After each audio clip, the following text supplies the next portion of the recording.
होता है तो शब्द बाद में समझ में आता है, पहले चित्र देखते हैं, ये क्या है, ये क्या है। प्रति क्षण हमारे अंदर हजारों लाखों चित्र जाते हैं। सुबह से शाम तक अंदर क्या जा रहा है? चित्र ही जा रहे हैं। बच्चा रोता है तो उसको क्या करते हैं? झुनझुना। जब वो सुनता है ये क्या है, देखता है ये क्या है, चुप हो जाता है। उसका दिमाग देखने में लग जाता है ना। फिर थोड़ा सा और बड़ा होता है, फिर पूछता है, पंखा देखता है तो ये क्या है, कौवा देखता है तो ये क्या है, चिड़िया देखता है तो ये क्या है, सब चित्र ही तो हैं। और उसके बाद थोड़ा और बड़ा होता है तो पढ़ाया जाता है उसे। तो शब्दों से पढ़ाई शुरू नहीं होती है। आ लिखा जाता है, वहाँ अनार बनाया जाता है, ये अनार है। अनार देख के आ याद आता है ना। और बड़ा आ कैसे सीखते हैं? वाह, आप सबने भी ऐसे सीखा था। आम देख करके बड़ा आ याद आता है, का देख करके कबूतर को देखकर का आता है हैं?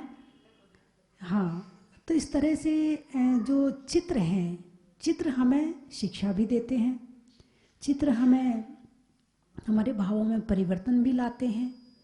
तो हमारे मंदिरों में जो चित्र बने होते हैं वो भी हमें शिक्षा देने के लिए हैं। यदि उन चित्रों से आपने शिक्षा नहीं ली तो समझना कि आप वो चित्र होना नहीं होना बराबर है। ये केवल सजावट के लिए इस चित्र मंदिर में नहीं बनाए जाते हैं। चित्र बनाने का मतलब ये है कि आप इसे पढ़ें। मात्र शब्द नहीं पढ़ा जाता है, चित्र भी पढ़ा जाता है। जब किसी को आप ध्यान से देखते हैं, अच्छा इसको गुस्सा आ रहा है, उसकी शक्ल बड़ी ध्यान से देखते हैं, इसका मतलब आप उसका चेहरा पढ़ रहे हैं। क्या कर रहे हैं? उसका चेहरा पढ़ रहे हैं। तो जैसे चेहरा पढ़ा जाता है ऐसे ही चित्र पढ़े जाते हैं, ऐसे ही चित्र पढ़े जाते हैं। तो चित्र को पढ़ने से क्या होता है? हमारे अंदर भाव जागृत होते हैं। जैसे 12 भावना के चित्र अक्सर मंदिरों में बने होते हैं। राजा राणा छत्रपति, हाथिन के असवार, मरना सबको। तो उसमें एक चित्र बनाया जाता है कि कुछ लोग हैं जो एक अर्थी को लेकर के जा रहे हैं और पीछे कुछ लोग चल रहे हैं। तो उससे शिक्षा लो। क्या शिक्षा लेना है? कि जैसे ये जा रहा है वैसे एक दिन हमें भी जाना है। जाना है कि नहीं जाना है? ऐसा तो नहीं पुरानी टोंक वालों को कुछ विशेष वरदान मिला हो, ऐसा तो नहीं है। अच्छा, एक दिन सबको जाना। कहाँ जाना है? कहाँ जाना भाई? जाना है।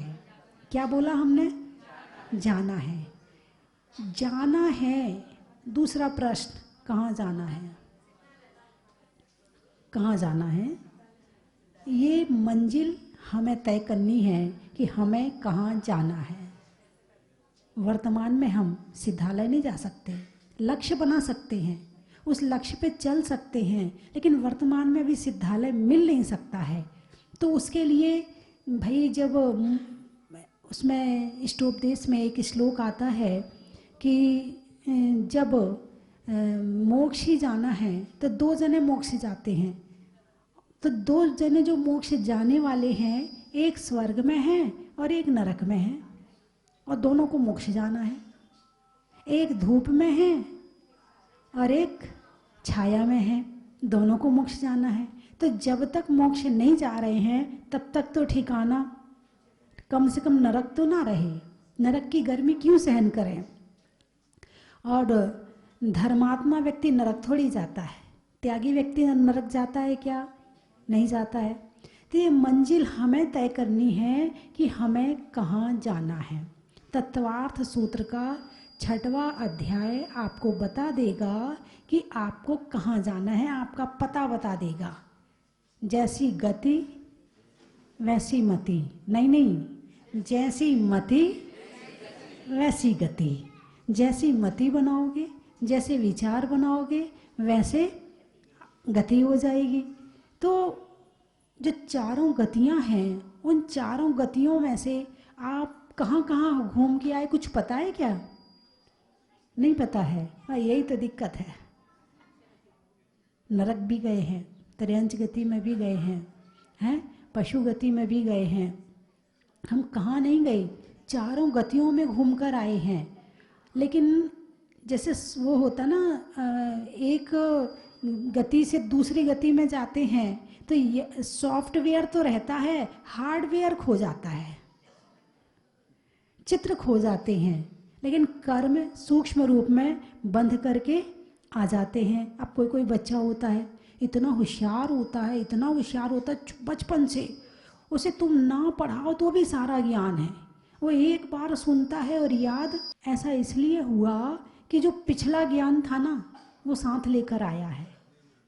जैसे कि एक व्यक्ति, बारिश हो रही है, छाता लेकर बाजार गया और दुकान में घुसा, छाता उसने दुकान के बाहर टिका दिया और सामान खरीदने लगा। आधे घंटे बाद दुकान से निकला, बारिश बंद हो गई थी। अपना सीधा थैला उठाया और चल दिया। अब चल दिया, अब जैसे ही सामने से एक व्यक्ति आ रहा था, उसको देखा, उसके हाथ में छाता था। अरे, मैं तो छाता भूल ही आया। और उसको ज़्यादा याद दिलाने की ज़रूरत नहीं है, उसने छाता देखा और उसे अपना छाता याद आ गया। बस यही हो रहा है। जो हम इस जन्म में करते हैं वो अगले जन्म में हमारे साथ जाता है। और जो जो बात आपको एक बार में समझ में आ रही है, इसका मतलब ये पुराना संस्कार है। चाहे अच्छा हो और चाहे बुरा हो, चाहे गाली देने का हो, चाहे गीत गाने का हो, चाहे संसार का हो, चाहे मोक्ष मार्ग का हो, ये सारे संस्कार हमारे साथ में चलते हैं। तो बस से एक बार याद दिलाने की ज़रूरत होती है। बच्चे ने एक बार सुना, अच्छा ये भगवान जी हैं, अच्छा, और जो चीज़ पढ़ने के बाद आपको फीलिंग अच्छी आई, एक अच्छा महसूस हो, इसका मतलब ये इस जन्म का नहीं है, ये पिछले जन्म का है। फीलिंग भी आ रही है साथ में, है। तो इस तरह से जो भी चीज़ हम यहाँ पर ग्रहण कर रहे हैं, ये मत सोचो कि ये वैसे ही है। अरे ऐसे ही तो कर रहे हैं, देखने में क्या होता है, देख ही तो रहे हैं, बोल थोड़ी रहे हैं। अरे अकेले बोल ही तो रहे हैं और थोड़ी कुछ कर रहे हैं, नहीं। हर पल हमारे अंदर संस्कार जाते हैं और जिन चीज़ों के संस्कार होंगे, वो जो चीज़ हमारे गहरे संस्कार बना के उस गति में हमें भेज देगी। जाना है ना, कहाँ जाना है? शिखर जी जाते हो, तैयारी करते हो नहीं करते हो? हैं, बाहुबली जाते हो, शिखर जी जाते हो, तो तैयारी करते हो ना? अरे बोलिए ना, कितनी तैयारी करते हो? बहुत करते हो। यानी कि आप उसमें कई तरह के कपड़े भी रखते हो, रात के अलग, दिन के अलग, पहाड़ के अलग, सफ़र के अलग कई तरह के कपड़े रखते हो। फिर उन कपड़ों की मैचिंग रखते हो, उस कलर की चूड़ी रखते हो, ये रखते हो, वो रखते हो, खाने का रखते हो, ब्रश रखते हो, और साथ में एक ताला चाबी भी रखते हो। कितनी सुरक्षा, मतलब कितना ध्यान है अपनी सुरक्षा का, अपनी सामान की सुरक्षा का, कि ये भी लेके जाना है, ये भी लेके जाना। भैया अचार भी रख लो, थोड़ा सा पापड़ भी रख लो, नाश्ता भी रख लो, बच्चे हैं छोटे, साथ में थोड़ा एक क्या बोतल भी रख लो जिसमें दूध भर सकें बच्चों के लिए, थोड़ा सा ये बिस्किट भी रख लो। कितनी तैयारी करी आपने, मुश्किल से 8 दिन की यात्रा के लिए, है ना? कितनी तैयारी करी? 5 दिन 8 दिन मान लो, ज़्यादा से ज़्यादा 8 दिन की मान लो, है ना? 8 दिन की यात्रा के लिए आपने कितनी तैयारी करी? ये जब हम अगले जन्म में जाएंगे तो हमारी यात्रा तो शुरू हो गई ना, पहुंचेंगे बाद में, जब मंजिल आएगी तब हम वहां पहुंचेंगे। यात्रा तो हमने शुरू कर दी ना, अब सामान भी तो इकट्ठा कर लो। वहां की कोई तैयारी करी आपने? यदि आप ऐसे ही शिखर जी पहुंच जाओगे तो परेशान हो जाओगे ना, आपके पास में पैसा है ना, सामान है ना कुछ, कितनी परेशानी होगी आपको। आप अगले जन्म की यात्रा आप अभी कर रहे हैं, तो आपको तैयारी तो करनी चाहिए ना। अरे बोलिए ना। नहीं नहीं, पुरानी टॉक वाले तो कर रहे हैं। ऐसा लगा मुझे यहाँ मंदिर ज़्यादा, घर कम है, और ऐसा भी लगा भगवान ज़्यादा और श्रावक कम है। इतने सारे भगवान हैं, कैसे हमारे बुजुर्ग थे, कैसा हमारा पुराना ज़माना था। इस जैसे हमने प्रवेश किया तो वो पुराने समय में विचार चले गए मेरे, कैसे लोग रहते होंगे, कैसे मंदिर जाते होंगे। फिर एक चैत्यालय में ले गए मुझे, तो वहाँ करीब 1 फीट की सीढ़ी, 250 साल पुराना चैत्यालय और 1 फीट की सीढ़ी। अब बना के बताओ, लोग कहेंगे बेकार है, कोई इंजीनियर बना ही नहीं सकता उसका नक्शा। अब तो 7 इंच की सीढ़ियाँ बनती हैं, 7 और 8 हो गई तो ज़्यादा है? और हमारे यहाँ तो 1 फीट की सीढ़ी। अब एक पे चढ़ो, फिर थोड़ा सांस लो, फिर दूसरी चढ़ो, फिर बैलेंस बनाओ कि तीसरी पे चढ़ना है। ये सीढ़ी आपके लिए नहीं है, ये सीढ़ी जब 7 फीट के लोग होते थे ना, ये उनके लिए है। जब ताकतवर लोग होते थे। अब तो ये सीढ़ी लोगों के घुटने दुखने लगे, कमर में लचका आ जाए।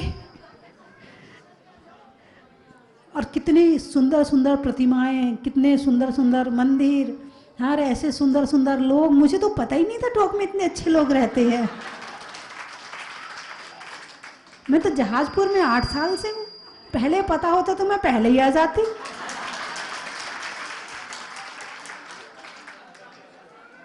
अभी भी आपके यहाँ आई नहीं हूँ, अभी तो जयपुर जा रही हूँ ना, तो बीच में पड़ा है टोंक। अभी आई थोड़ी हूँ, अभी आपने थोड़ी बुलाया है। अभी तो आपने मेंदवास से शुरू होकर, मेंदवास के पहले सरोली मोड़ से। हाँ, हमारे पत्रकार जी है ना, सही बात, प्रवक्ता जी, और करीब 5-7 महिलाएं और 1-2 भाई और थे, आप थे शायद, और 1-2 जने और थे। अब ये पहुंच गए। अब मुझे तो पुरानी टोंक नई टोंक का अंदाजा ही नहीं था। अब ये पहुंचे तो मैंने कहा पुरानी टोंक अलग है क्या? बोले हाँ। तो मैंने कहा वहाँ कितने मंदिर हैं, कितनी समाज है? बोले वहाँ 5 मंदिर हैं, 3 नसियाँ हैं, 2 चैत्यालय हैं। ओहो, मैंने कहा फिर तो बहुत बड़ी समाज होगी। बोले नहीं, 150 परिवार हैं, सब यहाँ से उड़ गए, पंछी उड़ गए हैं। पतली पतली गलियों में अब बच्चे पसंद नहीं करते हैं।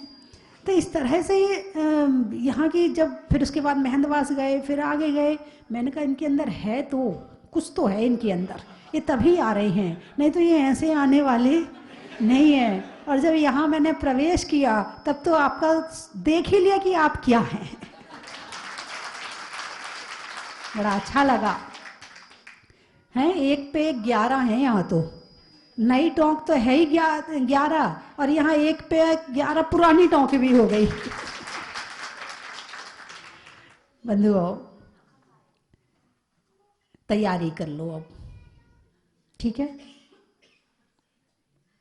अरे मैंने अभी कहा था ना, अगले जन्म में जाना है ना, ये तो यात्रा चल रही है, अतिथि है हम यहाँ पर। क्या है हम? जो आकर के चला जाए उसका नाम है अतिथि, और जो बिना तिथि के आए और बिना तिथि के चला जाए उसका नाम है अतिथि। तुम्हारे आने की तिथि कोई फिक्स थी क्या? मेरे नहीं, आपके। जब आपका जन्म हुआ था तो कोई तिथि फिक्स करके आए थे क्या? कोई प्लानिंग करी थी कि भाई इस तिथि में हम आएंगे? नहीं करी थी। और जन्म हुआ तो उसकी कोई तिथि नहीं थी। और उसके बाद में जाओगे तो किसी को अपना अंतिम पता है क्या? नहीं पता है ना। तो हम क्या हैं यहाँ पर? अतिथि है ना, हम मेहमान हैं। क्या है हम? मेहमान हैं। और मेहमान को जाना पड़ता है, और 7 दिन के अंदर तो जाना ही पड़ेगा, मुझे भी और आपको भी। 7 दिन के अंदर आप भी चले जाएंगे और 7 दिन के अंदर मैं भी चली जाऊंगी। आप बड़े आश्चर्य से देख रहे हो। 7 दिन का मतलब है सोमवार, मंगलवार, बुधवार, गुरुवार, शुक्रवार, शनिवार, रविवार।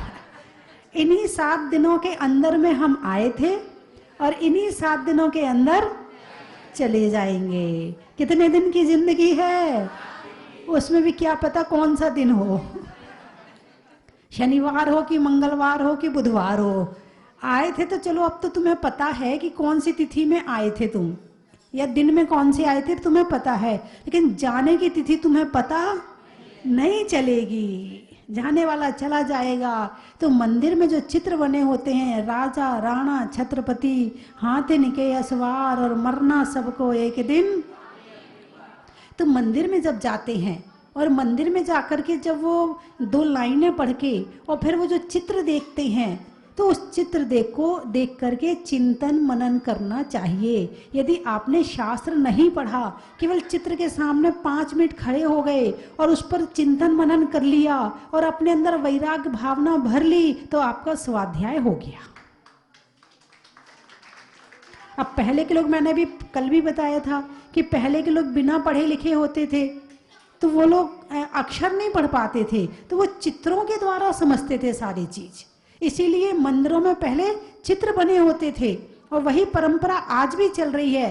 परंपरा तो चल रही है लेकिन भाव निकल गए।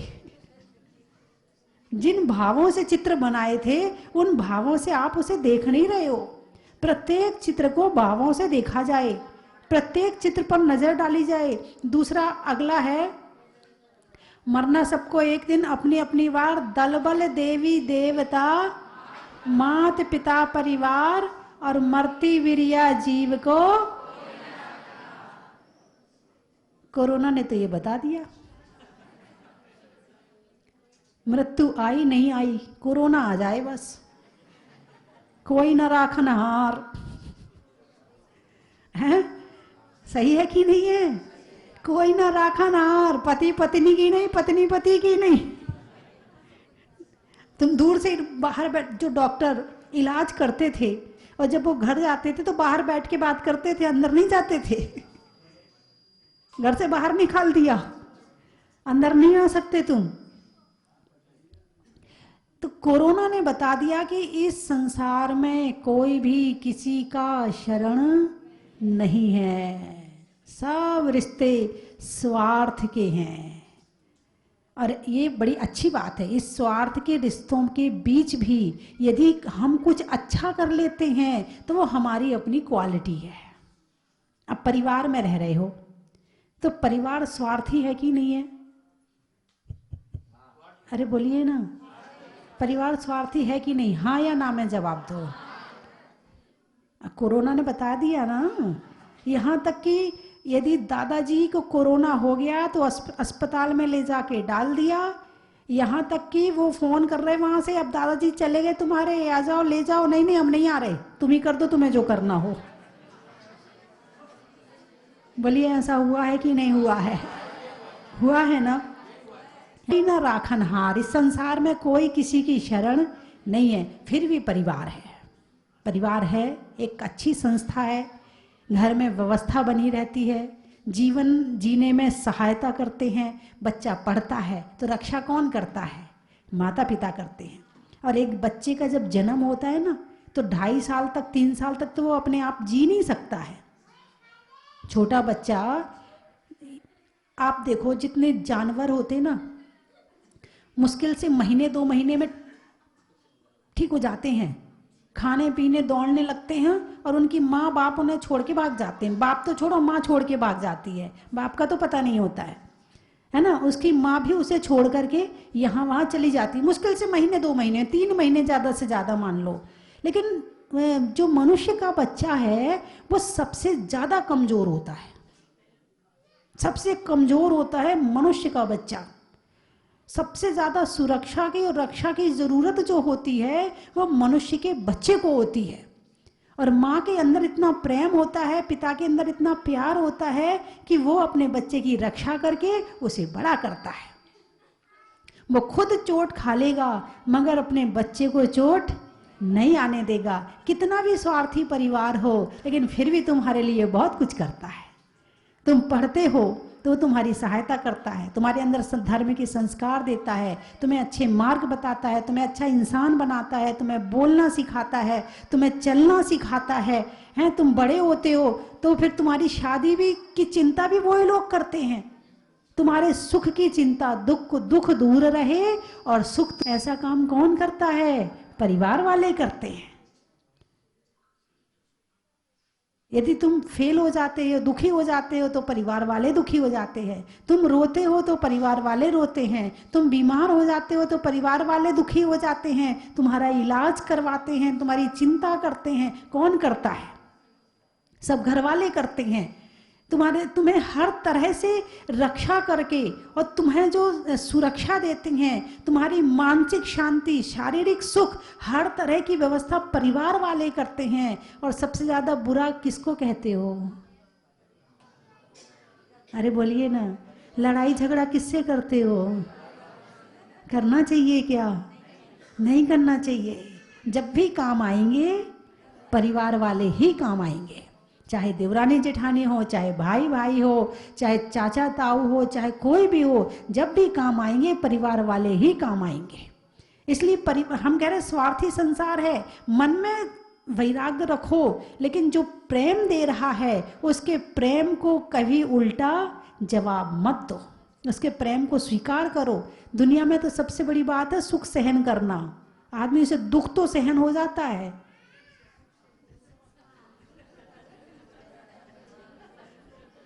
नहीं सही कह रही हूं मैं। यदि कोई तुम्हें प्यार करता है ना, तुम उसकी इतनी अभिनय करते हो, इतना अपमान करते हो, इतनी अवहेलना करते हो, उस पर इतने टॉन्ट, इतने व्यंग करते, चल चापलूसी मत कर, चल ज्यादा मत कर। वो तुम्हें प्रेम कर रहा है और तुम उसका उससे उल्टा कर रहे हो। वो भी कहता ठीक है जाओ तुम्हें जो करना सो कर लो, नहीं करता। बोलिए ऐसा होता है कि नहीं होता है? तो अब वो तुम्हें सुख दे रहा है, क्या दे रहा है? सुख दे रहा है। तुमसे सहन हो रहा है? नहीं हो रहा है। उसको तुम जब तक दुश्मन ना बना लोगे तब तक तुम्हारे दिल में शांति आने वाली नहीं है। तुम्हें मित्र बनाना कम आता है, मित्र बना भी लो तो मित्रता निभाना कम आती है, तुम्हें दुश्मन बनाना ज्यादा आता है। नहीं नहीं, आपकी बात नहीं कर रही हूं, ये तो किसी और की बात है। आपके सब ऐसे लग रहा है सारे यहां मित्र ही मित्र बैठे हैं, सबके हृदय में मित्रों के चित्र हैं। तो बंधुओं, परिवार में शांति हो तो मंदिर में मन लगता है। सुबह सुबह मन शांत करके घर से निकलो तो दुकान में मन लगता है। बोलिए ऐसा है कि नहीं है? हैं? और यदि घर से लड़ झगड़ के निकलो तो पूजा में भी मन नहीं लगता है। जो तुम्हारे परिवार वाले हैं, तुम्हारे बच्चे हैं, तुम्हारे पिता हैं, तुम्हारी माँ है, तुम्हारा भाई है, तुम्हारे पति हैं, पत्नी है, आपस में झगड़ा नहीं करना चाहिए। ठीक है, दो बात यदि हो भी गई, कोई चीज़ भूल भी गई तो कोई बात नहीं है, थोड़ा सा कमी रह भी गई, यदि भोजन में नमक कम रह भी गया तो उसका प्यार खाओ ना। तुम भोजन क्यों खा रहे हो? तुम्हें केवल भोजन खाना आता है, प्रेम खाना नहीं आता है। और जिसे प्रेम खाना आ गया वो भोजन का स्वाद कम लेता है, प्रेम का स्वाद ज्यादा लेता है। जरा सा कपड़े में कोई कमी रह गई तो लड़ाई झगड़े शुरू हो जाएंगे। यदि पत्नी की कोई इच्छा पूरी नहीं हुई तो पत्नी झगड़ना शुरू कर देगी। अरे जिस घर को स्वर्ग बनाना था उस घर को क्या बना दिया? नरक बना दिया। किसने बनाया? सब एक दूसरे पे डालते हैं, ये कहते हैं उसने बनाया। उसने मतलब आप नहीं, ये उंगली जब किसी और को कहते हो तो यूं कहते हो उसने बनाया, उसने ऐसा किया, उसने ऐसा किया। बच्चे बैठ जाएं, सारे युवा मंडल बैठ जाओ, अभी तुम्हारे लिए कुछ कहना है मुझे। हाँ बैठ जाओ, तुम्हारे लिए कुछ कहना। तैयारी करने जा रहे हैं क्या कहीं? बहुत अच्छा लगा। यहाँ के जो युवा हैं देख करके, क्योंकि जब तक युवा धर्म से नहीं जुड़ेंगे तो भविष्य हमारा धर्म में कैसे होगा। तो एक बार युवाओं के लिए जोरदार तालियां बजाइए। यहाँ बच्चे भी हैं, युवा भी हैं, बड़े भी हैं, बूढ़े भी हैं, यहाँ सारी पार्टी है। और जहाँ सारी पार्टी एक साथ हो जाती वहाँ स्वर्ग हो जाता है।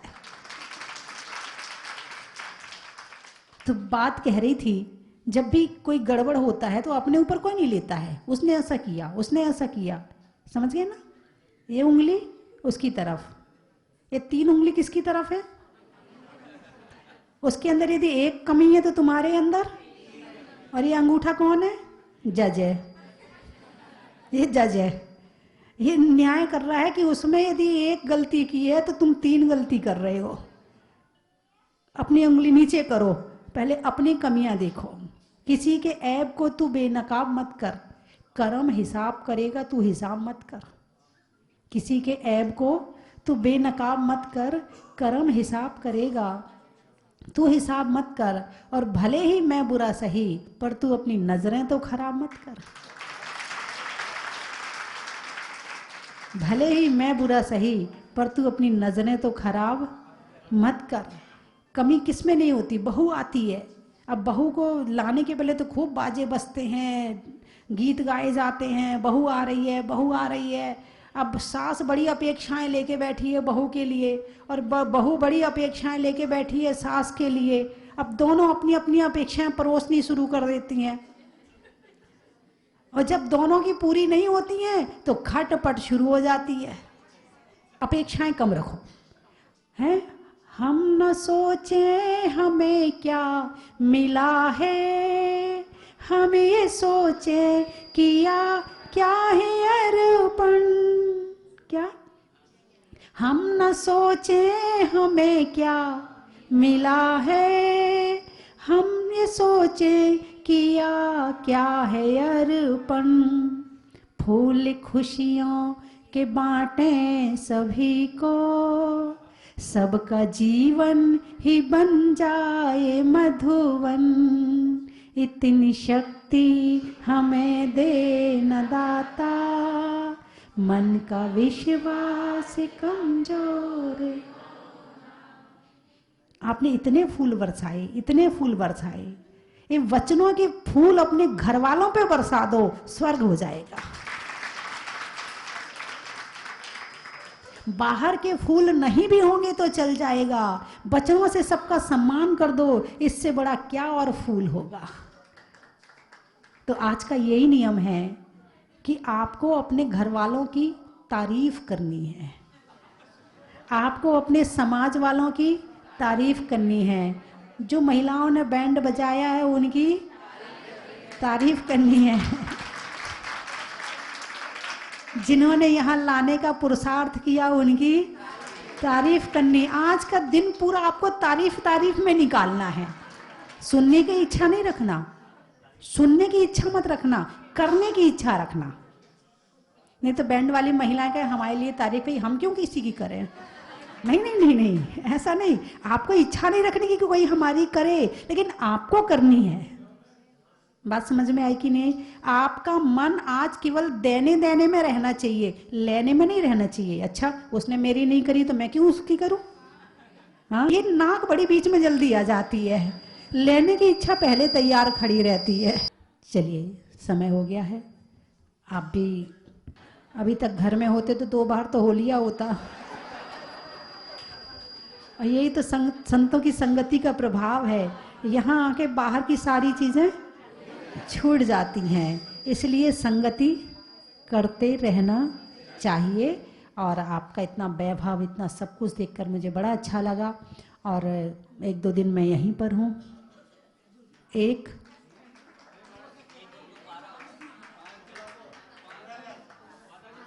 यदि आप मुझे रोक रहे हो, मुझे सारे प्रवचन में मिलने चाहिए, मिलेंगे कि नहीं मिलेंगे? हाथ उठाकर बताओ, ताली ना बजाओ। अच्छा विधान में चलो, आपको तो दुकान जाना है, कम से कम जितनी महिलाएं बैठी हैं ये भक्तांबर पाठ में मिलेंगी कि नहीं मिलेंगी? नहीं तो मैं तो यहाँ रहूं, तुम जाके अपने खाओ पियो। और 3 दिन नहीं सोने का नियम,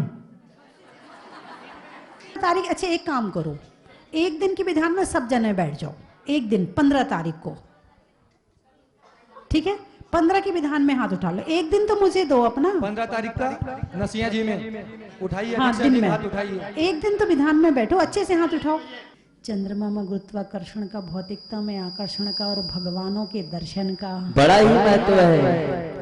पानी में समंदर का, होने ध्यान में मन के अंदर का, और पुरानी टोंक के पुराने मंदिर का बड़ा ही महत्व है। बिजली में तार का, तीर्थों में गिरनार का, और जीने के लिए परिवार का बड़ा ही महत्व है। कर्म के हरने का, त्याग के वरने का, और सबकी प्रशंसा करने का। और कहते हैं इंग्लिश में लेसन का, इंग्लिश में लेसन का, खाने में बेसन का, और आज सस्ती भूषण का। बड़ा ही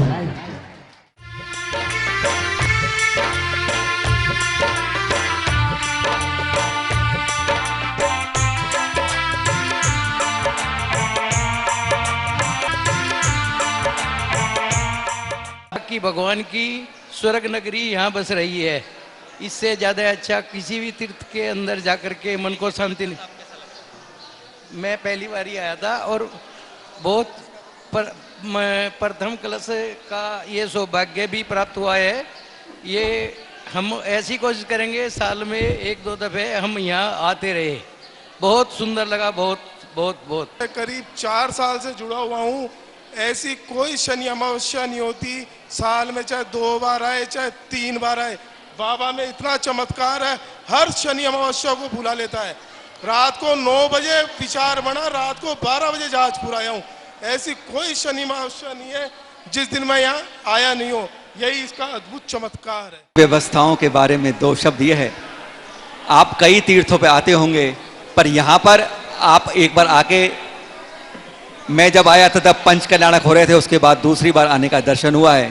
पर यहाँ की व्यवस्थाओं में अब जो परिवर्तन देखा है, तब कहते हैं बहुत भागम भाग थी, और आज बहुत तरीके से, अब यहाँ के कर्मियों की कहूँ क्या किसकी बात कहूँ, पर यहाँ पर सुविधाएं इतनी हैं अब यहाँ पर कि आप जब आकर आते हैं तो आपको पता नहीं चलता। अब देखिए इस समय लगभग 10 साढ़े 9 बज रहे होंगे, अभी तक आपको आकुलता व्याकुलता नहीं होती है, और जो यहाँ के सहयोगी गण हैं उन सब से आपको पूरा सहयोग मिलता है, और यह आप जब आएंगे तो स्वयं अनुभव कर पाएंगे। चन की थाल को सजाओ रे आज, रत्नों की थाल को भर लाओ रे आज, आओ आओ करे रे गुणगान आरती भगवन की, आओ आओ करे गुणगान आरती भगवन की, आओ आओ करे रे गुणगान आरती भगवन की।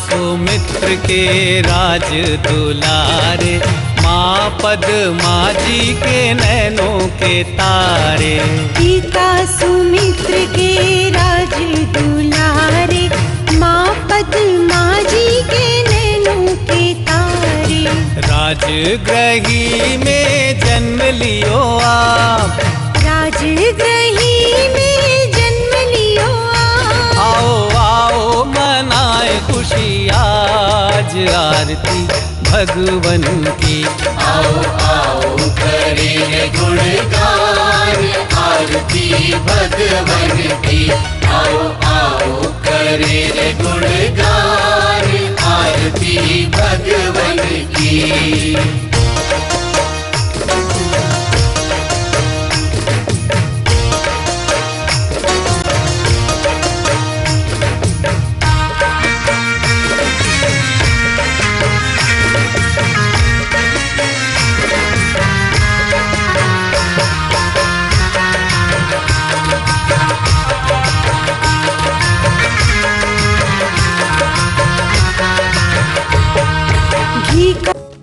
परम विदुषी लेखिका गणिनी आरिका रत्न श्री 105 स्वस्ति भूषण माता जी जिन्होंने मात्र 20 वर्ष में 100 से भी अधिक किताबें लिखकर जैन समाज को अनूठा योगदान दिया है। बड़े बड़े विधान जैसे कल्पद्रुम महामंडल विधान, सिद्ध चक्र महामंडल विधान, इंद्रध्वज महामंडल विधान एवं विशेष जिनपद, पूजांजलि आदि महत्वपूर्ण साहित्य बहुत ही सरल व सुबोध शैली में लिखे हैं, जिसमें गद्य एवं पद्य साहित्य भी समाहित है। इन महान साहित्यों को पढ़कर आप भी अपने ज्ञान का विकास कर सकते हैं। साहित्य प्राप्त करने हेतु आज ही संपर्क करें। संपर्क सूत्र 7906062500 98683456768।